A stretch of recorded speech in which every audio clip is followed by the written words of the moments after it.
What's up, guys? Welcome to another edition of Before the Whistle presented by BRK Insurance Group. If your business is looking for the best in employee benefits, commercial property and casualty insurance, or retirement and 401k plan services, there's no one better suited to meet your challenges or build a plan centered around your needs than BRK Insurance Group. What's happening, y'all? It's Maddy here, back on Before the Whistle. This is the second week in the row that I've released the show on Wednesday. I appreciate you all following along with my chaotic schedule here and there, but it was for good reason this time.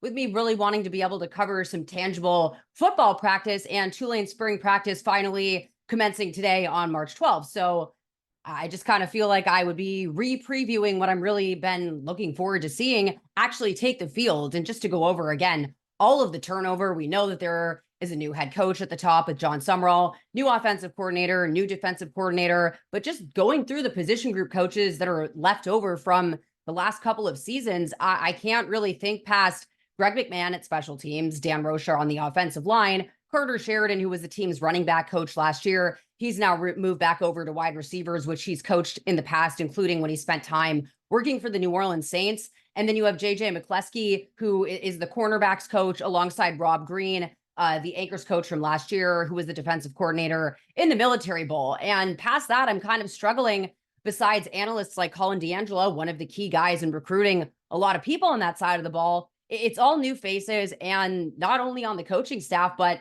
taking the field. I was commenting with people that this was the first time, honestly, in all of my time being a sideline reporter, that I took a notebook over to practice. Most of the time, especially, with training camp, especially when you go every single day and have the exposure that we do, it's not so necessary from, being so much of a beat writer's perspective, because a lot of what we do as the broadcast group is we're there to form relationships with these new guys, with this new coaching staff, to kind of be present and always there, seeing everything out. And that all starts at spring ball. I was saying this to people. I was there today. Spring ball to me is really where you can tell where a team's competitive juice is and that nature of their identity is or is not, because I will never forget the spring practice that came after the 2-10 year. And people say that Tulane was talking about the conference championship in June of that year at Media Day. Those guys were saying it all the way back in spring camp. There just wasn't that many people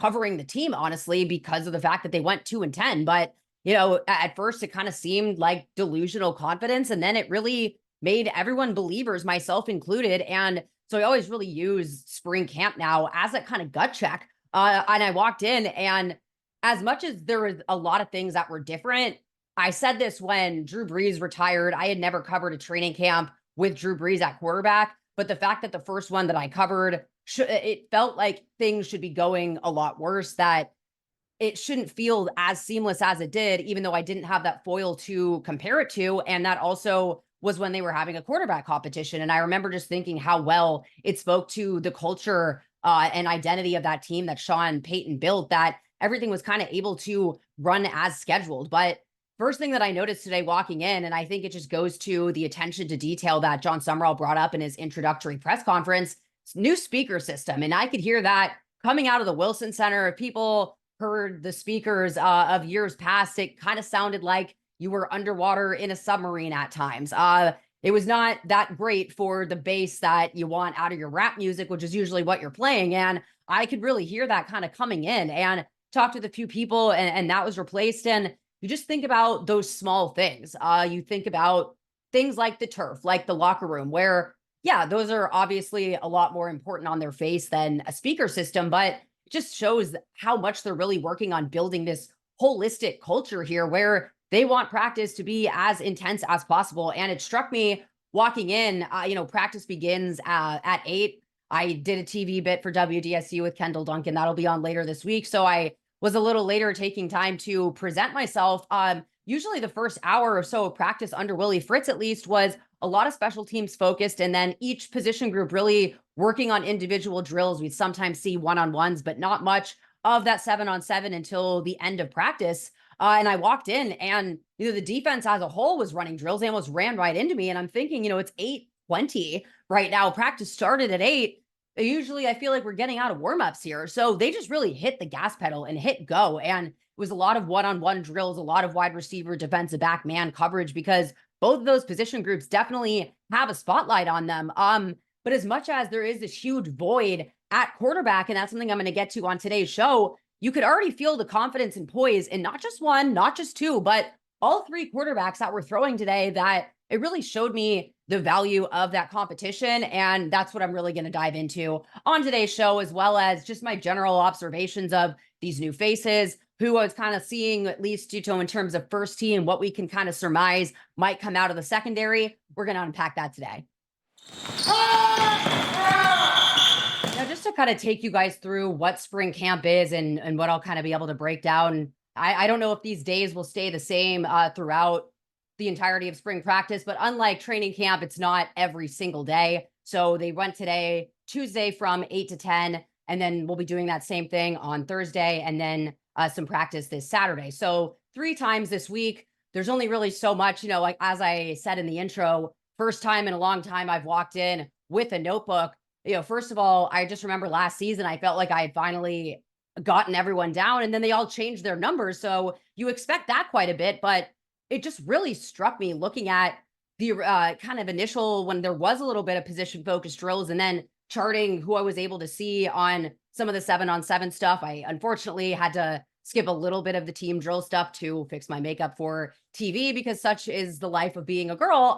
But again, I have so much time there, and I really am just feeling out so many different things when I'm there for spring camp. Again, for me, this is a lot of new faces and a lot of people that don't know me, don't know how I operate. I tend to be pretty all over the place, walking around, usually sans notebook, but it was a really good day for me to just be able to catch up with some new and old people on the sideline. I love the amount of Tulane guys that always are not really gone quite yet, even though they've graduated on. You saw several of them show up at practice today. I walked in. I didn't hear Jaquan Jackson yelling at me from down the sidewalk, walking in with Todd Graffanini, former voice of the Wave, current voice of the Pelicans. We walked in. Michael Pratt stopped by. I saw Lawrence Keys there at a point. There was another player too that I am totally blanking on, AJ Hampton.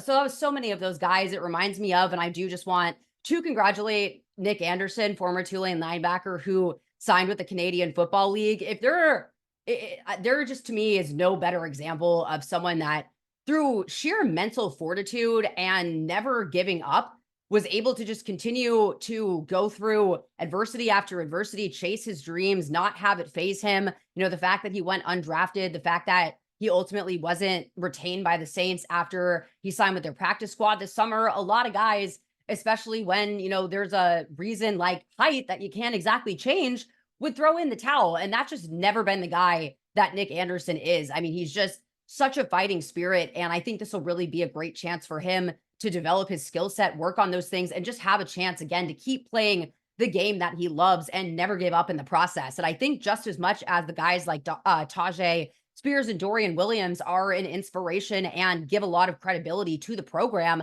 I think it means a lot too for these guys to see that even if it takes a year, even if it takes hard work where you're just by yourself. I would see Nick training on his own at Yulman Stadium almost every time that I was at Tulane, including when I was there for Mario Williams and Ty Thompson's press conference a few weeks ago. Just seeing it through. And this was a guy that didn't get invited to any showcases. All he had was pro day, and he's just always made the most of his opportunities. And so I want to congratulate him. And it just continues to speak to this legacy of guys that are fighters, but also just how much these guys really feel this home at Tulane. And, to be able to see them today, and joking with Jaquan Jackson that it was really weird watching a connection of 7-4 because Ty Thompson is now number 7. That was a little jarring walking in. You think for a second, is Michael here just for fun?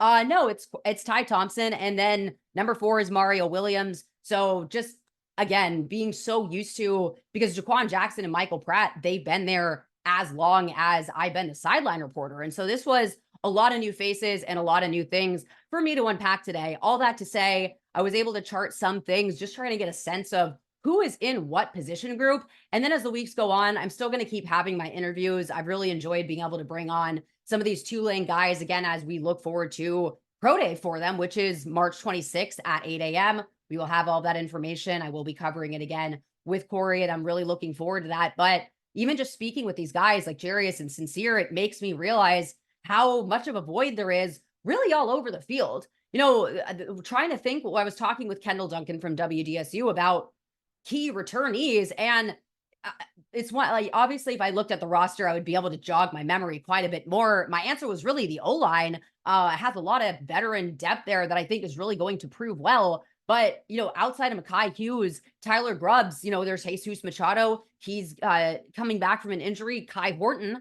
I kind of struggle to think of those big marquee names that are returning. You have some guys on the interior, on the defensive line. The defensive line retention is probably something that I would point to. With them being able to keep Angelo Anderson, Elijah Champagne, Eric Hicks, Adonis Freelou. We haven't seen that much of those guys from injuries here and there, but they also brought in quite a few guys over from Troy. And there were a lot of true freshmen working out at a lot of positions today. I really just enjoy the fact that the competition is really wide open all over the place. And that really can only happen when it's everyone kind of in this new situation. There were no previous promises. People were talking about whether or not it's really competitions here and there. And I just tend to think that, especially after watching the running back competition play out, I know that we keep bringing it up, but to be candid, Mekhi Hughes was 5th on the depth chart. He was probably 3rd on there for pass blocking, but he tore his ACL in training camp as a freshman,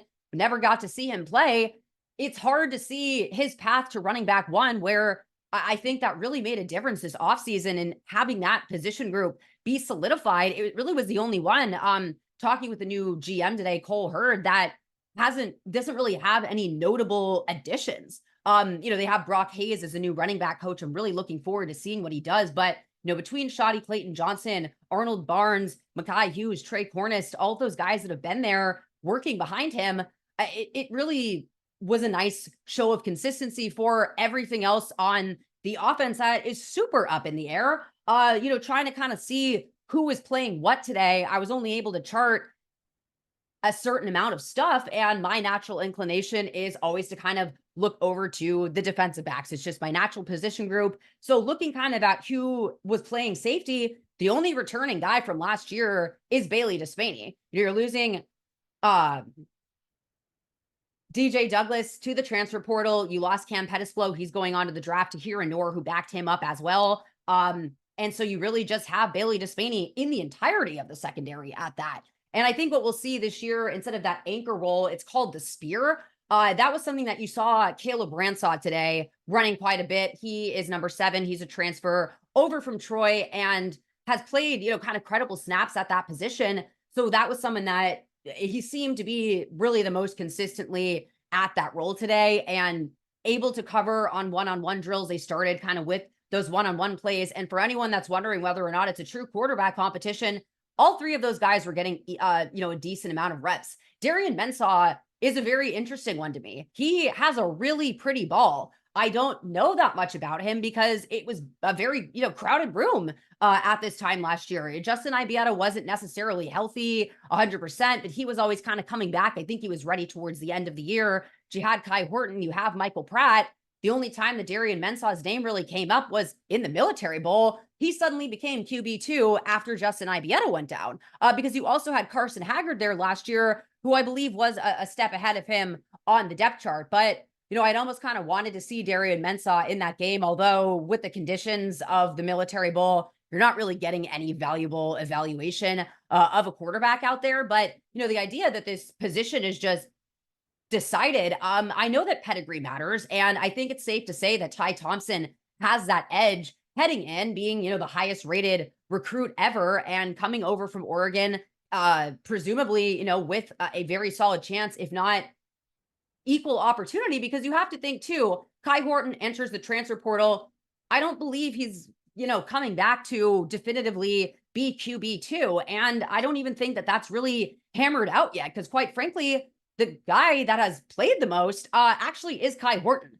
Ty Thompson, I know he's come in relief in certain games, but every year that I've been the sideline reporter has been a Kai Horton special one time a year, and it's usually been a very crazy game in the process. I don't think people always remember that he was the one that started against Cincinnati. This is when they had Desmond Ridder. This is when they had Sauce Gardner. They were ranked 4th. They went to the college football playoffs that year. Tulane was leading them at half. wasn't necessarily an incredible day for Kai Horton, but it showed that he is not too afraid of the moment, because then you go to Houston where he's not even preparing to play. Obviously, he's preparing as the backup, but halfway through the first series, Justin Ibieta goes down, and that was the opening of conference play, and it was right after Tulane had beaten Kansas State and then had this very uncharacteristic loss to Southern Miss. And just thinking back on that, that was kind of a moment when I would talk to Nick Anderson that he kind of saw the whole season flash before his eyes, that they couldn't just end up beating themselves. And I think that's really where that 1-0 mentality became so steadfast. But that was a game where Kai Horton really had to work to win that game. And I think he had a large role in that. The way that he was able to roll out of the pocket and kind of throw on the move, that was something we were seeing quite a bit of today. Was the quarterbacks are getting out there, they're throwing while they were on the run, they're getting flushed out of the pocket, and they're just kind of, that play action type stuff that I think was kind of sorely missing at times for people wanting to see a little more switch up on the offense last year. But then, to keep going about Kai Horton, he takes the team to overtime on a 4th down shovel pass that ends up going for a touchdown. That ball to Tajay was an incredibly thrown ball, and I can attest to it being 2 feet from my face in the end zone to win that game. And yeah, they end up losing the game against Ole Miss, but it was a 3-point game until the final couple of minutes. And I mean, that's an SEC program. That is no slouch at the market. And he was able to very credibly beat Southern Miss coming in for Michael Pratt again that following week. So, I mean, honestly, if we're talking about experience, to me, it ends up being Kai Horton.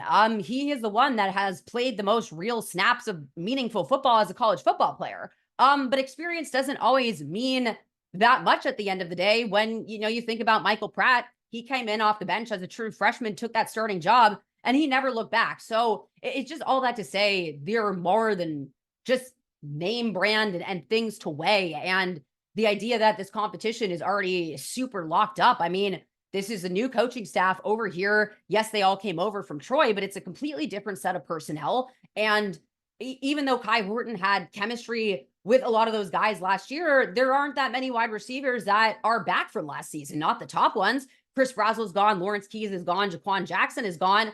What I would say is kind of the benefit for him is that there's guys like Bryce Bohannon that are still here. Keith Brown is one of those returnees. And I will say Dante Fleming, he's a thinner guy. And I think that he's been, a little slower to develop and just had some tough plays here and there. And sometimes that's just the way the ball bounces. I thought that he looked notably confident today, and you can tell that there is chemistry built with them. I missed the press conference afterwards because, to be honest with you, I was on hold with CBS for a very long time today, but I did have Kendall Duncan fill me in on Jon Sumrall's press conference, which I plan to watch today. But, again, we can all watch the press conference. I really want to give you guys my observations, but he did note that Ty Thompson did have some sort of off-season procedure on his foot. And I think it was one of those things that it was, preventative of, let's just kind of do this now rather than have it become a problem later on and then have a timeline that might actually affect things, because he really wasn't working that much in team drills. And, as much as we talk about how explosive this offense is going to be, I think an element that Ty Thompson brings that, if I would say would give him the edge more than anything, it would be the fact that he's a relatively mobile quarterback. Now, that being said, Kai Horton had one hell of a touchdown run into the end zone in the Military Bowl, where I was standing right there, and I was really impressed actually with his straight line speed and ability to really just kind of get around that arc and evade those defenders to run it in and have kind of that poise that you're kind of needing at that quarterback role. I think he's always kind of been a quieter guy, and then he steps up in these critical moments. But what stuck out to me today was that he showed a lot of command and he showed a lot of poise and just seemed really focused and locked in. But so did all of the quarterbacks. I'm not going to be charting this on like a daily basis of who's pulling ahead here, especially when there's a quarterback that's recovering from a procedure. I mean, we're only going to be able to see so much if you can't be that mobile. But again, this is the time that you do that. And I think, again, it speaks a lot to the confidence of what these guys feel their coaches are telling them, because it is a risk ultimately to get a procedure done. And I don't know that much about it. And know that this is a time where you're kind of competing for that starting job. But it speaks to, again, I think the honesty and real conversations that these guys have all had with this coaching staff. And it feels like there is a healthy sense of competition there. Again, vibes at practice, they really spell more often than not when things are going to go well. And I just remember every week during the 2-10 year, there just felt like there was this dark cloud hanging over things. It's hard to really describe outside of that literal terminology. And that was something that you really didn't feel in that following season, and you felt really the exact opposite. I was expecting to almost, because we had a few practices. Now, granted, that was a super awkward time, but when Slade Nagel was the interim head coach, you noted that there was a lot of intensity drop. But I think that was a circumstantial thing. I think that Slade Nagel could be the most motivational speaker in the world. And when you're in that kind of situation where no one knows the long-term plan, I think it's really, really hard to just get juiced up, for lack of a better term. I know that's going to keep getting overused. I don't care. Practice was super juiced up today. And it does matter to me, those little things like the speaker system, playing good music. I was really into the vibes today. And you could really just hear all of the coaches just active coaching, getting after it. It almost, I would forget at times that I don't actually know who any of these coaches are. Obviously, I know what their names are, but the fact that it felt so ingrained as the way that we're used to seeing Tulane practice be run, but have its own spin on it. Because I'm also thinking of things like they still are really honing in the receiver going to pick up a ball. One had gone flying over my head. I kind of ran over to go grab it. I turn around, there's a guy in my face ready to receive it and run it back. So I really like that that's still continuing on. I just think it's a huge sign of class, and it just teaches the respect in a really holistic level. And that's something that you really always feel at Tulane, feeling that sense of brotherhood. Something I noticed afterwards practice as well was the amount of time that each position group really met with each other. It just feels like there is so much chemistry on this team already, but there's also so much to unpack. So just kind of focusing on a few position groups, because I think that it's going to take me a few days of charting things to really get a sense of who is where, because I do only have one set of eyes. And I'm also focused on getting to know some of these guys on the sideline, getting to know the new staff, both in the personnel office and on the coaching side, catching up with the media, who I haven't seen in a while, catching up with Corey and Steve, which is always great to do. But again, back to defensive back, really focused on that today. The guys that I saw out there primarily were Joshua Moore, who is a redshirt freshman, Jalen Geiger, who is a transfer over from Kentucky, Bailey Despaney, Kevin Adams, who's a redshirt freshman, Jack Chinchu, which he tweeted out, it's like Tchoupitoulas. He's a redshirt freshman that they have as a transfer over from Troy. And then Caleb Bransaw, who's a senior, who is also a transfer from Troy. Looking just at, the roster that they give us, what really stuck out to me about a lot of these guys outside of Jack Chinchu and Kevin Adams was that they're all 6 feet and above. Having safeties with that type of size really makes a difference. What Cam Pettisflow was able to do at his size was really incredible. It really only works at that slot role. You can be less tall at safety, and that's a lot of the time where guys are either on the slower side or they don't have the height to be able to have the wingspan necessary to be an NFL cornerback. Then they sometimes move over to safety. But to have these guys all be, Joshua Moore, redshirt freshman, 6'2", 202, Jalen Geiger, 6'1", 204, Bailey Despaney, 205, Bailey Despaney, 6'1", 204, Kevin Adams, who looks a lot bigger than 5'10", 186. And then you have Jack Chinchu, who 5'10", 181, and then Caleb Bransaw in that slot role, 6'0", 196. That is size. That is decent size at all of those positions. And, looking at first team today, what I really primarily saw, Bailey Despaney, it's pretty obvious that he's going to remain the starter there. He earned that last year. He played incredibly. He's the most surefire thing on the defense at this point.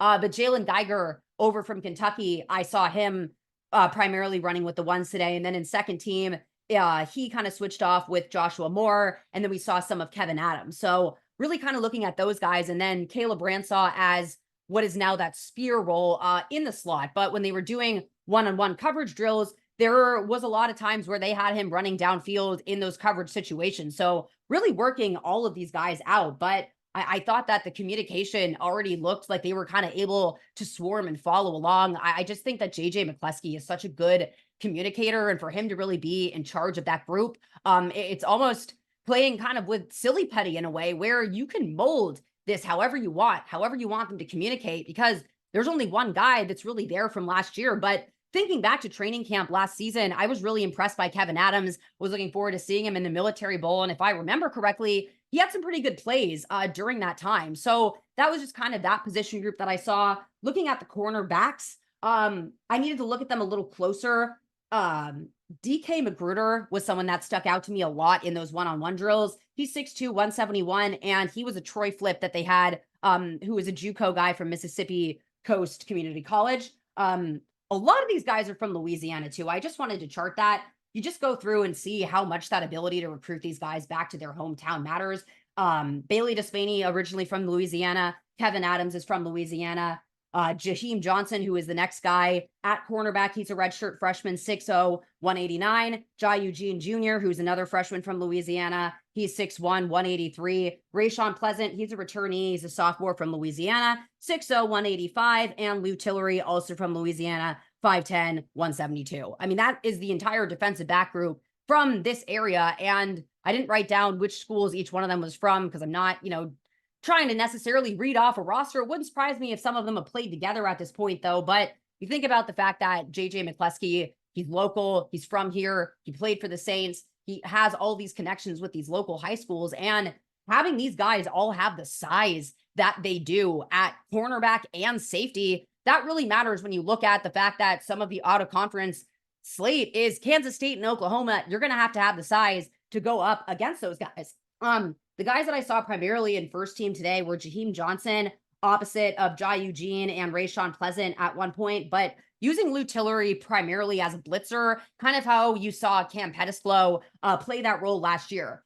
Then there was a lot of one-on-one drills where, like I said, it was very much rotating quarterbacks. And honestly, going back and thinking about, the Senior Bowl, obviously these guys have been working out for a few weeks together, but it really sticks out when there is a complete group of strangers all trying to get on the same page, just how difficult that really is. And the catches that these guys were making today were insane. The throws that these guys were all making, when we talk about explosive plays, I mean, Kai Horton's arm strength really stuck out to me today. But all of these guys just comfortably lobbing, 30 to 40 yard passes. And these guys in coverage, I mean, they have some speed at wide receiver and just so many different body types, so many different routes that you saw them run. One of the best routes today was unfortunately a drop. Ty Thompson connected with Mario Williams, and then he just kind of messed up his hands, but it was a quick slant. He just immediately got out of coverage. His separation and short area quickness in that small space was just insane. And there were a lot of times last year where it felt like there were these really long developing routes and you just kind of wanted some quick, let's move the sticks type stuff.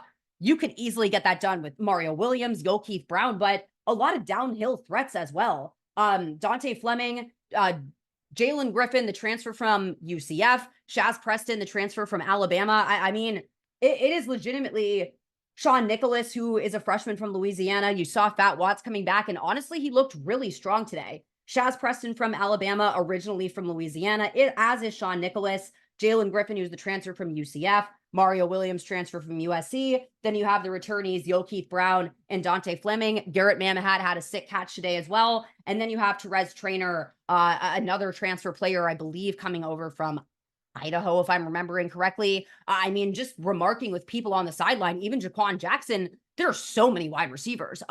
It was genuinely hard to even keep track of who just threw that, which wide receiver was this, because it was just different every single time.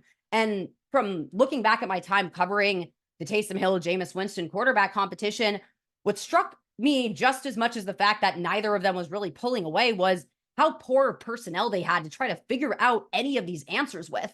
I mean, that was Marquez Callaway's second season as a undrafted rookie, and Deontay Hardy's same as well. And those were your wide receivers 1 and 2, quite literally, for a quarterback competition of a former number 1 overall pick that didn't really win it until the end. And the unicorn that is Taysom Hill, it was just not conducive to solving any types of problems. You need to have receivers that are able to help these guys out, make these catches for them.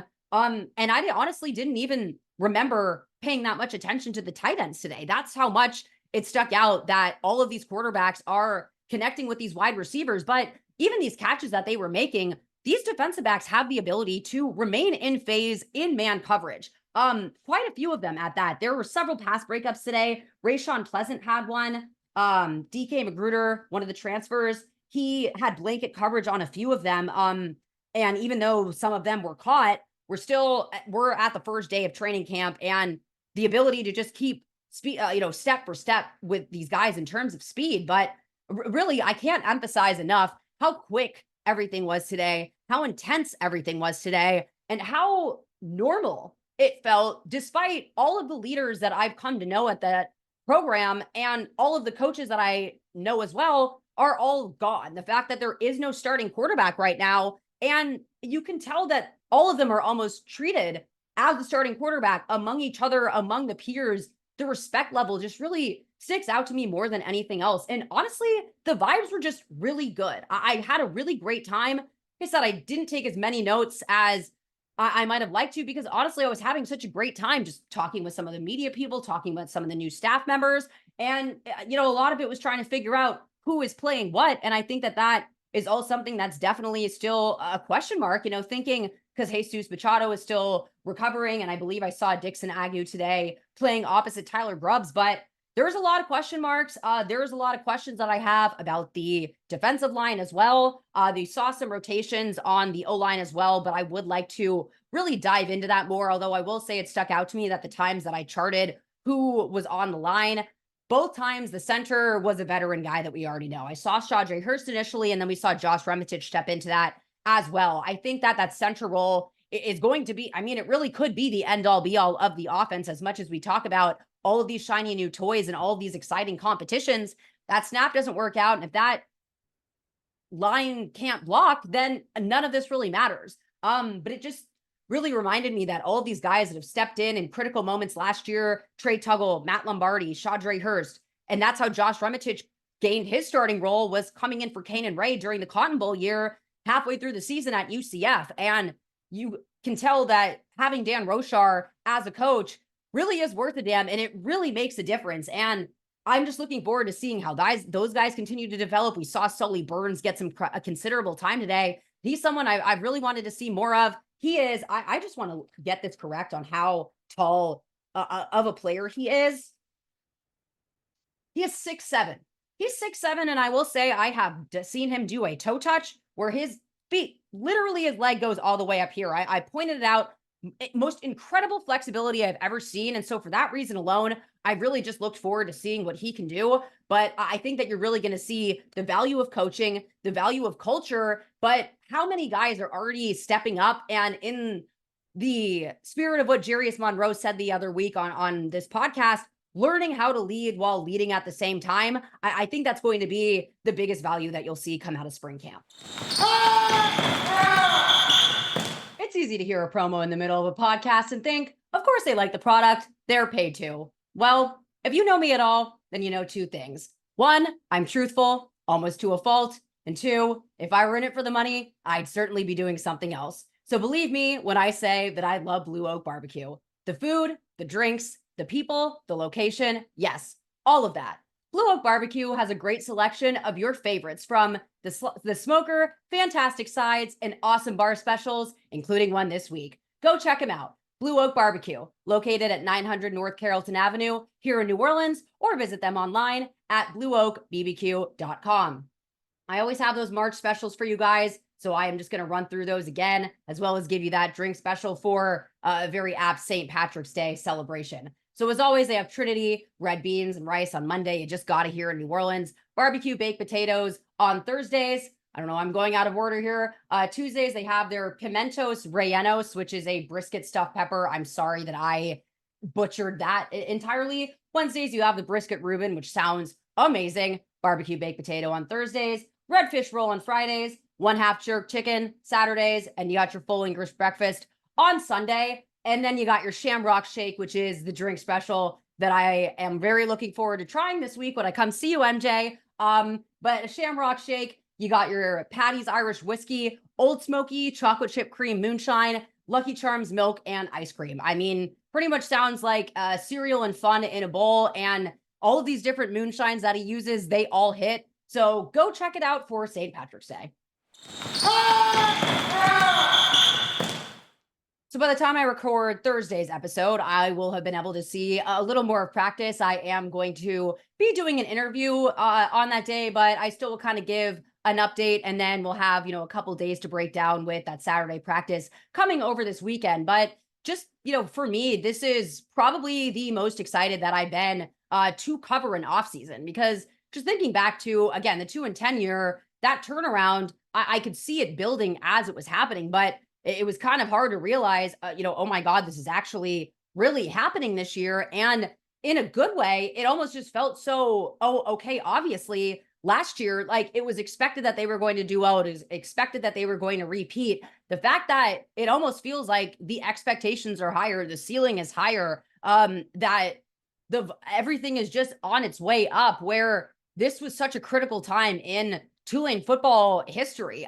This was really the moment where you either kind of let all of the momentum that Willie Fritz had built up to make Tulane a legitimate football program go out the window, or you get the opposite flip side and you go get your guy. And seeing what's happened since Tulane got their guy, seeing the guys that they have been able to bring in and able to retain. I know that I've talked about all of these new guys that are coming in, but no one is guaranteed a starting role, and a lot of them are genuinely not worked out yet at this point. And I think it just speaks to the mentality of all of these guys that are really just wanting to compete. And at the end of the day, it's all about making the team the best that it can be. And to feel this sense of love and brotherhood already on the first day of practice, to not feel, even though I am at square one with a lot of these relationships, to feel a sense of comfort and familiarity with this new coaching staff.